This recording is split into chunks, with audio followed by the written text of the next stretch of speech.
कोई भाग्यशाली जीव, संस्कारों वाला जीव,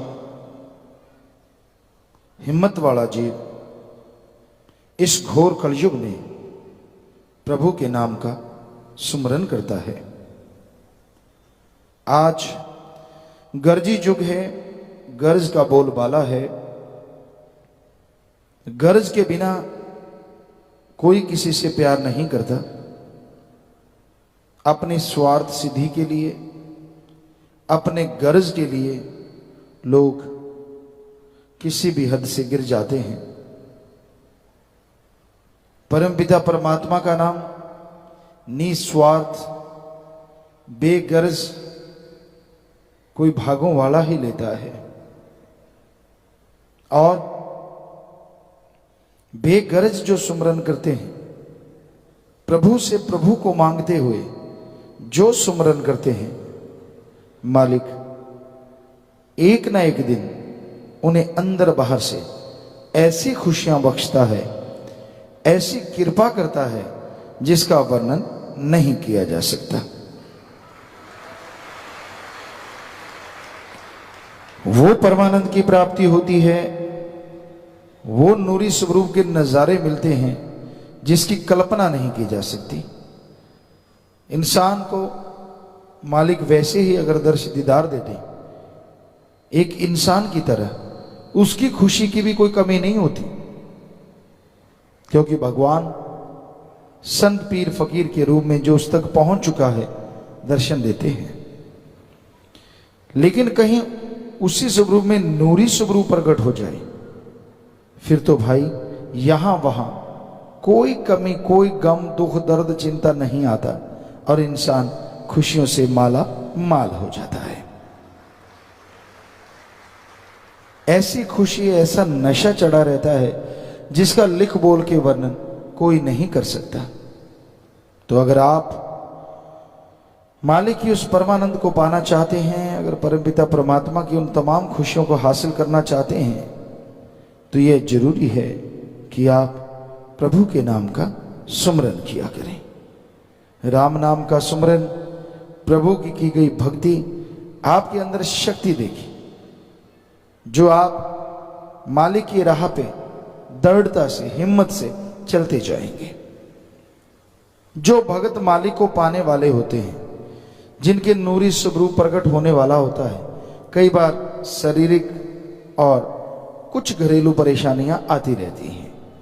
किसी किसी के साथ ऐसा होता है, इतिहास गवाह है, जिन पे मालिक की दया में रहमत मूसलाधार बरसी, दुनियावी कुछ ना कुछ परेशानियां, मुश्किलें, शारीरिक परेशानियां आती हैं, उसके बाद ही वो दरवाजा खुलता है जिसमें परमानंद ही परमानंद है, अथाह खुशियां हैं, अथाह लज्जत है, लिखने सुनने से परे की बात है।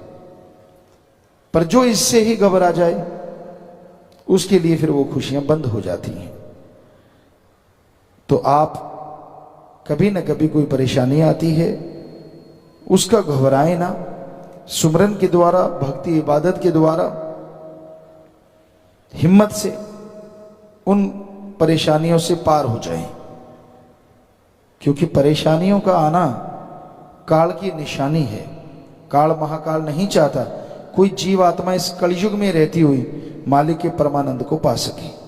वो तरह तरह के जाल बिछाता है, तरह तरह की चालें चलता है, इंसान को गुमराह करने के लिए बहुत हथकंडे बनाता है। घबराओ नहीं। आप जिस अल्लाह वाहिगुरु राम दयाल की हाथ पकड़े हुए हैं, वो मालिक, वो दया का सागर कभी आपको गमगीन नहीं होने देगा, कभी दुख दर्द में डूबने नहीं देगा। और कहते हैं ना, सोना आग में जब जाता है तो वो और सुनहरी हो जाता है।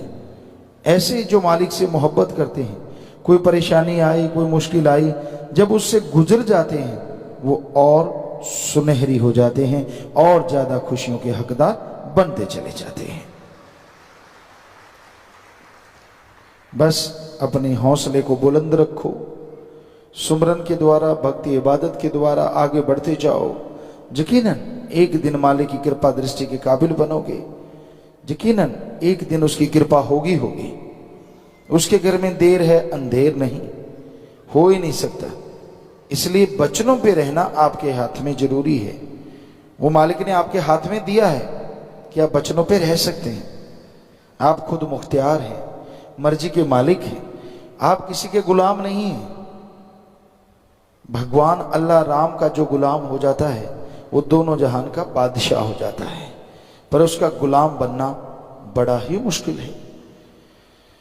क्योंकि इंसान अपनी ईगो, अपने अहंकार से ही पार नहीं पा पाता। मैं ये हूं, मैं वो हूं, मैं फला हूं, मैं ये नहीं, मैं वो नहीं, मैं फला। तो इसी मैं बकरे की तरह मैं करता करता करता करता जीवन गुजार जाता है। और वो जो परमानंद, जो मालिक का रहमो करम हासिल होना था, इस मैं के चक्कर में ही खत्म हो जाता है।